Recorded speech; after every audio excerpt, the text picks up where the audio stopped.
Welcome to Executive Checkpoint, the live podcast for security professionals.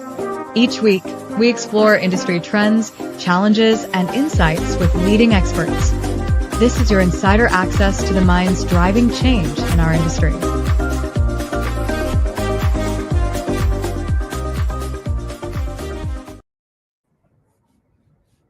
Let's see, of course.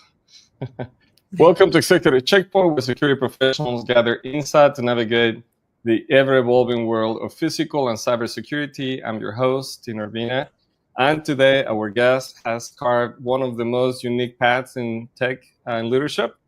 None other than Maxie Reynolds began her career in offshore underwater robotics before shifting into cybersecurity, where she specialized in ethical hacking and social engineering. She is also an author of The Art of Attack, and now serves as the CEO of Subsea Cloud, a company pioneering underwater data centers designed for secure, sustainable infrastructure. Today, we'll explore Max's background and experience and learn a little more about what else she's been getting involved. So Maxie, welcome to the show.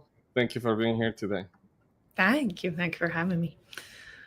Sorry about that. No. So, it's been an interesting connecting with you today. I think that will be a good point to begin our conversations. Where are you, Maxie, today? I'm in Singapore. Singapore? I'm not coping well with the time change. So, as I was saying to you, just as we were coming on, I was saying, I have a production facility, and I said New York instead of Norway. It's my production facility. So I think the lack of sleep is probably dragging my IQ down just a little bit. But how would you tell the difference? It'll be fine. And so we are about 13-hour difference. I'm in Vegas for ISC West, and still in the security side. So we make this work. Finally. Yes, finally. I know. Well done, us. So, Maxie, I'm sure a lot of people know your background, especially being an author in your book. But I like to start from the very beginning, back in Dundee, Scotland. How was it growing up there? It was. It was. You don't know any different, as you're growing up. So I thought everyone had similar upbringing to me and the similar culture, and it wasn't until I left Scotland when I was 18, 19 that I worked out that's actually not what the rest of the world looks like. But I think I probably see it with rose-tinted glasses now. You are a product of your environment, and I'm okay with who I am, so I guess it was good. But I left Scotland late into my teens to work offshore oil and gas because I wanted to travel. I really wanted a job that sort of took me places, but where I didn't really have to pay for that. And so I ended up working offshore oil and gas for about 10 years. I met my first husband, just racking them up. I met my first husband there.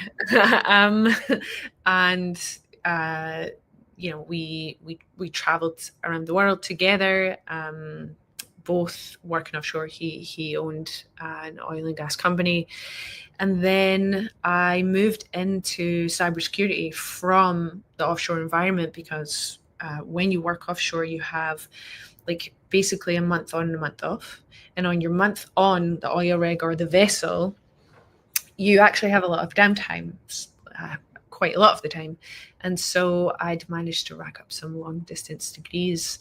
One of them was computer science. And then I went to work for PwC down in Perth, Australia, which was a really good time, but it was also my first adult job. And I was like, I'm sorry, you come into work every day.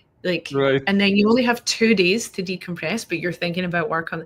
I did not cope well. I was not sort of prepared for that. I had no idea that that's what it was like, and I didn't enjoy it.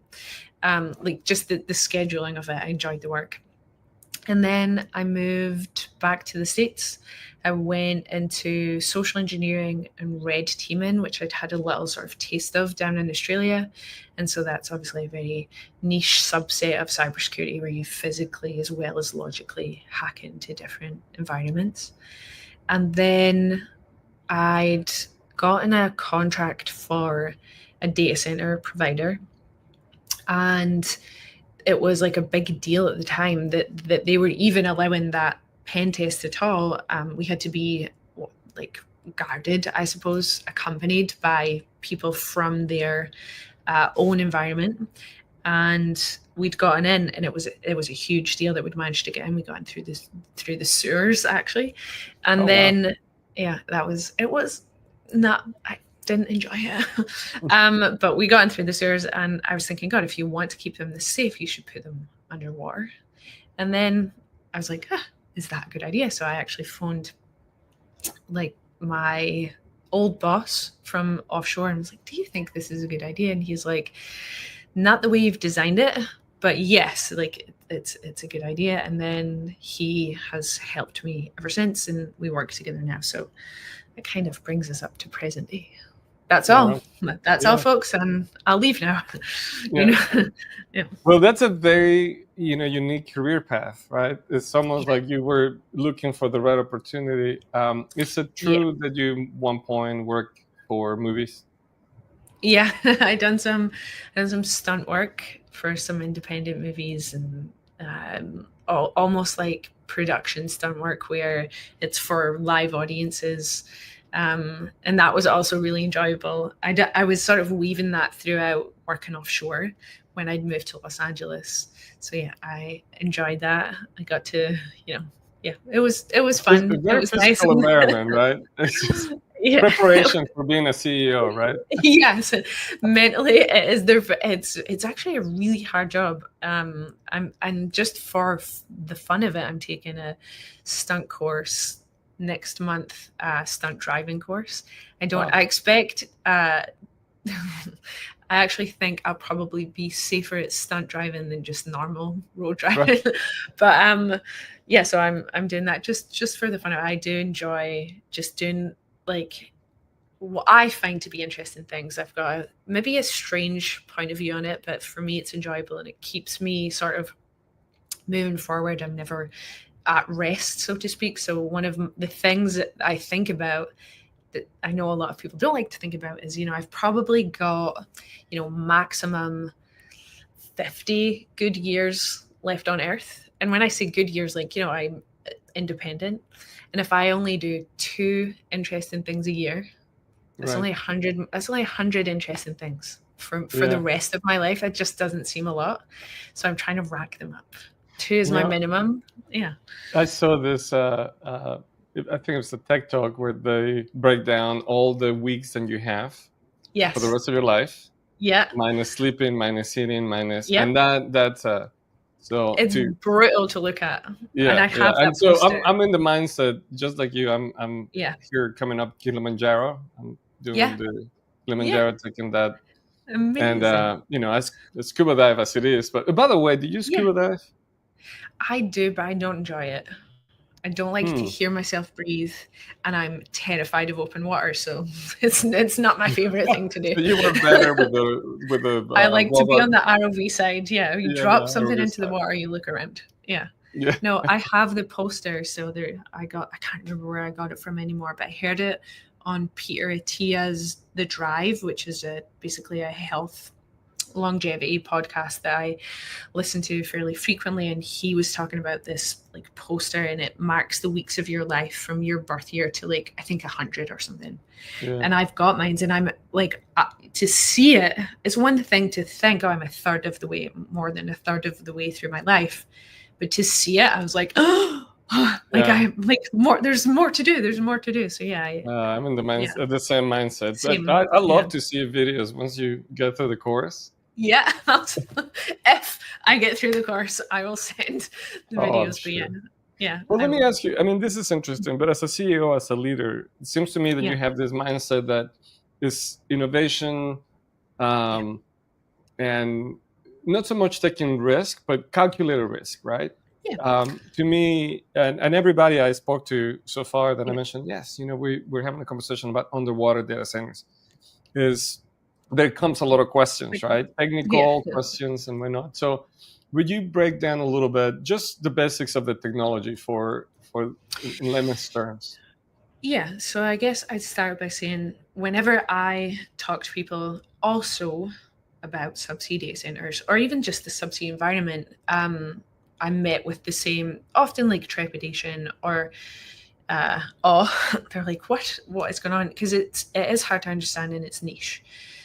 So a couple of things to say on that. Everything that you and I are relying on right now, from our computers to the power to the power that's provided for the internet cables, for the subsea cables, all comes from oil and gas. The cables that you and I are communicating on, we're not going over satellites now, we're going subsea cables.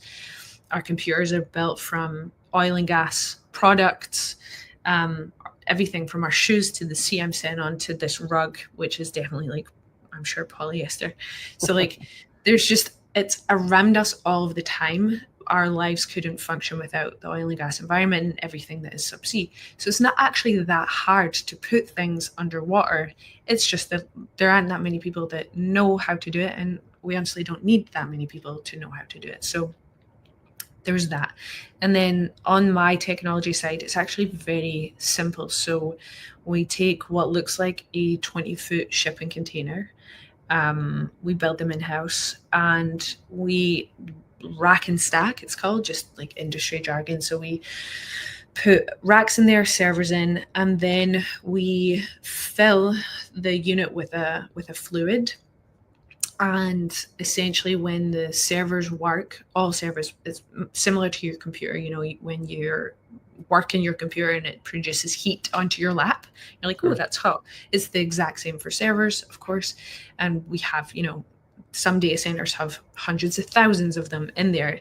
We have about, just call it about 1,000 in there at a time. They produce heat as they work, and then the molecules within the fluid that surrounds them gets excited, and it creates this turbulent flow because you have two different densities in the fluid.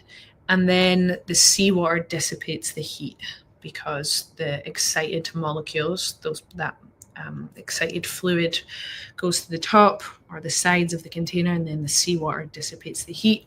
And it doesn't actually heat the surrounding water itself because water has a very high specific heat. And the example I often use to get that point across is that, you're sitting at the beach, you forgot your flip-flops, you need to get into the water. So you're like, skid across the sand really quickly, like it's really hot. And then you get into the water and the water's cool. It's the same sun, right? You're in the exact same geographical location, but the water's cool. And that is because water has a very high specific heat, which is just a way to say it takes more energy to raise the temperature of water as it does the same mass of air or really any other material. Compared to most materials and elements, water has a very high specific heat. So sand gets hot, quicker and differently than water. Yeah, very interesting. I saw a similar application of technology on mining. When I say mining, I mean data mining for Bitcoin farms. They will use, they used to use fans, but the electricity bill was incredibly high. And they put them in liquid to minimize that. So the other benefit, I think, and correct me if I'm wrong, but is that there is no pressure. I mean, withstand any kind of pressure, right? Water does not compress. No, water doesn't compress. Exactly. You can't compress it. So we can put the units down to their depth rate to about 12,000 feet, 3,000 meters. But it's just a big flex. I mean, there's nothing down there. We really have no reason to put them that far down. We tend to be, rivers, ports, dams, and then a little bit further offshore with other, like maybe assets, oil rigs and things like that, where we might go down to 1,000 or 2,000, probably maximum. But so they incur the pressure of the water that way. It's the internal fluid. The other question that I've had, having this conversation about the technology is, so what happens with maintenance, right? Something goes down. Now to replace that server, Yeah. how do you do it, right? And Yeah. obviously, I'm There's a curious. few sort of, yeah, Go ahead. it comes up a lot. It comes up a lot. You know, every potential client we talk to has the same question, sort of rightfully so. So we have to talk about this a few ways. One thing is, you know, when I first started, we only knew about really CPUs. We did not care about GPUs at all. It wasn't the thing. And so for CPUs, you know, it's fairly inexpensive. You can fail in place. If one rack fails, you load balance. If an entire unit goes offline, then we would investigate that, bring it up to deck. We essentially, for if our critical mass, our threshold number is 20 units, which for CPUs is about 20 megawatts. Right. Once we have 20 megawatts or 20 units on site, then we have a dedicated vessel. Just it's economically feasible at that point, and so that would then help us maintain. So we bring it up. It takes a few hours, depending on the depth, to bring it up to deck, drain it, and then like assist in the maintenance cycle. So there's also that way to do it. And then the other thing is, again, like either load balancing or putting down a new unit, something like that. So there's like multiple ways to do it. GPUs, it's a little bit different. We had to put in like bypass loops because you can't, it's a network, right? It's this neural network. So you can't just take up one without, we were like, how are we going to get one unit back up and not take down the entire network? And so we had to think about that. That was not my brainchild. I was just went to my team and I was like, I think you guys need to think about this. Come back to me with a solution. And they did. So yeah. So we have that sort of down pat. And you know, I think we're going to see more and more. I think I see a lot of practical uses, right? One, as many new technologies, adoption tends to be a little higher. Yeah. Right. And I think that as is, you know, it will come down. But I see examples of, you know, larger corporations trying to do the same. I'm sure this is not new in your conversations, Microsoft with Project Natik. Yes, that's right. That's right. I really appreciate Microsoft actually. So, and I'm in touch with basically I was going to call him grandfather of it, but he'll kill me. The father of that project. And I say, like, we went back and forth because they designed theirs slightly different. Well, they designed theirs a lot differently than ours in that theirs is sort of built on the principles of a submarine. So they essentially, they make the walls thick enough to withstand the pressure, but you can only make the walls so thick. By the time you get down to like a depth where you're outside of marine traffic or even just away from some of the wildlife, marine life that you would want to be away from, the walls are so thick that the like server coefficient is off. You get one server, the space server coefficient is off. And so we have gone back and forth on that, but ultimately, like, the outcome is the same in that you're being cooled by seawater, and that is very effective and efficient. And then I think a couple of years ago, we were in the Wall Street Journal. I sort of just started, well, I was just finding my like feet at the company in terms of like, you know, running it. And so, and so we ended up in the Wall Street Journal, and I was like, I remember being nervous about that. But Microsoft had come in and also said, we're not doing it, and here's why, but, you know, this company is, and we like them. And so I was like, thank you, Microsoft. So it was like, a vote of confidence, I think, from them. And then the other thing is, you know, we see our Chinese like counterparts, I suppose, they're doing the same. So I think DeepSeek is being run off of subsea data centers, and that's like quite interesting. I think it's not going away. I feel that the credibility with, if someone was questioning the reliability and the proof of concept, having you know them be part of, you know, Yep. tipping the hat to you guys. That's Yeah. great. Yeah. What It do you was. see you guys in the next 5 years as a leader in the industry? I feel like you guys are leading. You're the most visible. You've been there. Yeah. I mean, so what I'll say about, being first through the door is sometimes being first through the door means you're the first one shot also. So we'll sort of see how it goes. I think I have huge confidence in us as a company because of course, of the team. And everyone at the company likes to problem solve. And that's really the only thing that matters. That is what running a company is. It's solving problems.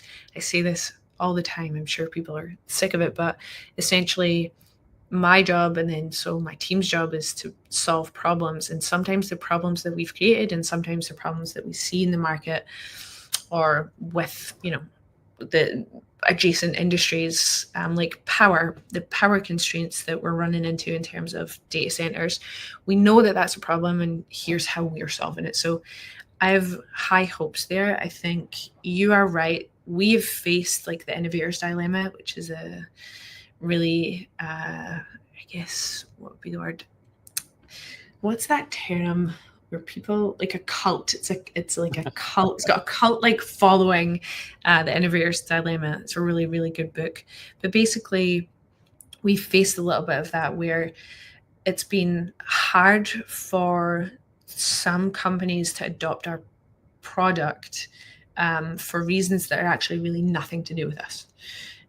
Or our product. It's just that we're niche. And Right. for instance, like Microsoft's a good example. So the reason that they are not, I think the reason that they are not following through with their subsea data center projects is nothing to do with the technical feasibility. They know like that it's got great potential, and they know that it works, right? They tested it, but it doesn't affect their bottom line. There's not enough people who wanted to adopt that so that Microsoft, a public company, could go out and push it onto the market. It would take them too long to grow it. And so it's like that's how disruption happens. The larger companies, they're no longer disruptive. They have to keep their revenue Right. both generating and hopefully, going upwards. We don't face that as a startup. And so like that's one of the benefits of being a startup. But there are some disbenefits, like we get slapped around by some of the hyperscalers because they know they can. So, benefits. Well, I will say that like many corporations have done before, they're just waiting for you guys to have that tremendous growth and success, and then likely they're gonna. And they'd be like, "Oh, we've been trying to get in touch with you for ages." And I'm like, "Have you?" You just wanted to reach this much market share. Yeah, exactly. Well, Yeah. So let me ask you, part of the people that we engage in the show is obviously leadership, CEOs, CTOs, but also people that are just coming into the industry in different levels, right? Some from college, some from the field, some from the technical background, some from the sales and marketing sort of. It feels to me that as a CEO, you're the ultimate problem solver, like you said, right? If a problem gets to your desk, it's a real problem, right? If you are the one that is expected to solve it, if it's only me that can solve it. Yes, exactly. Right? Yeah. So you have a very unique path to where you are today. So what do you think someone starting their career should approach their professional path, whichever industry they're in, especially maybe in security? Sounds to me being a Red Hat was a fun, Stoneworks, fun, but yeah. I mean, here's what I'd say. First of all, look to solve problems in any industry, no matter what it is that you want to do. I think that's probably the most important thing from a mindset point of view. But here's probably the other thing that matters. Skill matters, and the more skill you have, the more luck has an impact, right? So if we have two of the best soccer players on a pitch, football players on a pitch, I'll get killed in Scotland for saying that. If you had Beckham and Ronaldo on a pitch, and let's say, and I don't know, but let's say that they are of equal skill, then luck matters to them in that situation more than anything else, Like, where does the ball go? How does it hit off the foot? Like, there's things that are just outside of your control, even if you have a lot of skill. And so you have to, upskill all the time and be curious and persistent, which is one of my sort of key messages in the cybersecurity book that I wrote a few years ago. But you have to also know that luck matters a lot.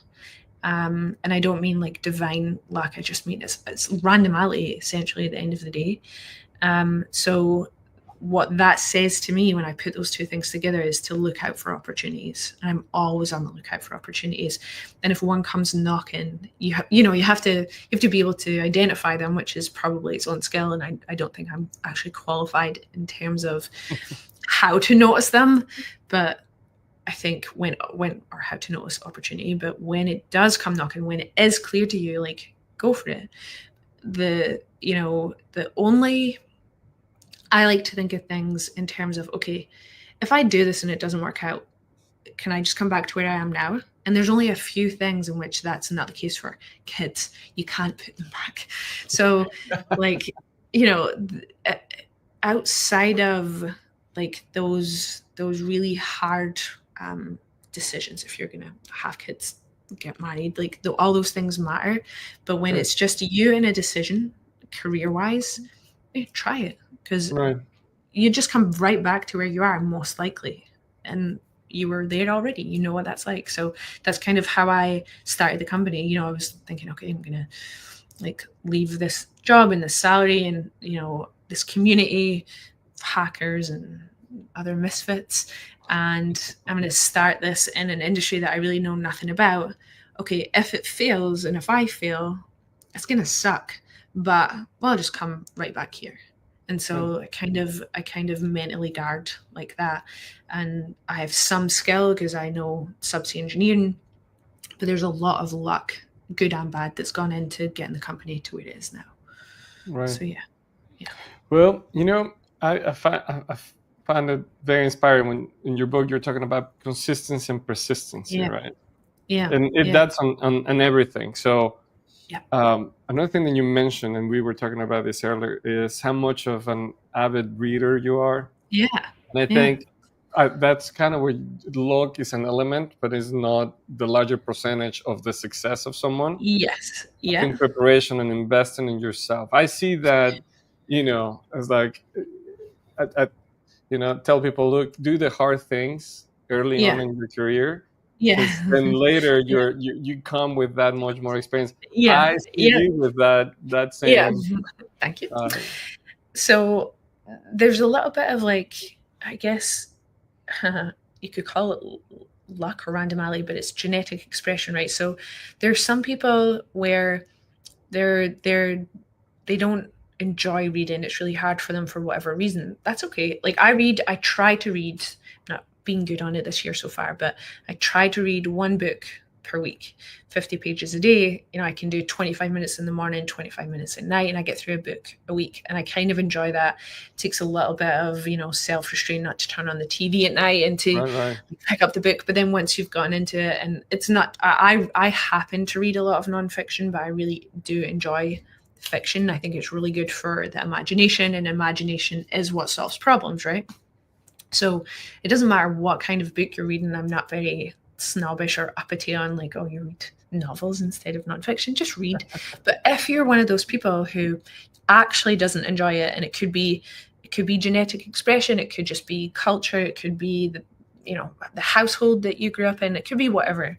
Find a different way to get information. I think like I always want data. It goes back to what we were talking about at the start. I want to know how many weeks I've got left to live. I want to mark them off every week. And I want, I go and get my labs done every 3 to 4 months to make sure the vitamins that I, take, that I don't just really have expensive urine, essentially. So like I want data. I like data. And I think the more data you have, the more you can synthesize. And the more you can synthesize, the more you can see around corners, at least partially. And that's kind of how I like slowly walking through life, hoping like, not to stand on a landmine. Well, So, that is until you start driving that fast car, and then yeah. there's no, Oh God. there's no spot limit on that one. I hope like they have like just big fences around it, because otherwise it's just going to be a lot of casualties. Oh, I'm so There's no way jealous. I should be allowed to do this. I'm so I'll send you a jealous, link yeah. to it. It's going to be, I'm really looking forward to it. It's going to be I can wait to see the videos. I'm sure Yeah. we'll see it. Oh God. Maxie, I know we can do this for another couple hours. Right. This has been fantastic. You're Yeah. great for joining us today. Incredible story, great experience. Thank you for sharing.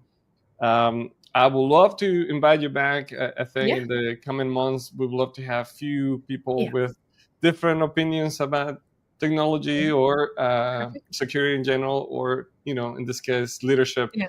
But I hope you have a safe trip.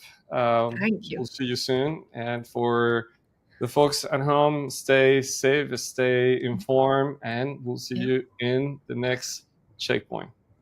Thank you so much.